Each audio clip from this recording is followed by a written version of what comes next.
All of our slideshow image gallery blocks have customizable height attributes that can be set to auto, adjust manually, or fit to window.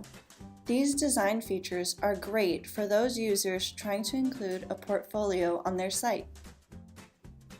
To begin, click on the Design tool and navigate to the page that has the image gallery you'd like to modify the height for.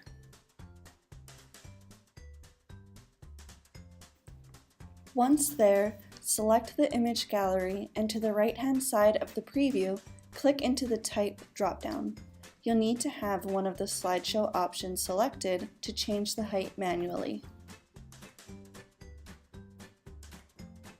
Once you've selected one of the slideshow options, click on the drop-down menu next to the height box and change it to Adjust Manually.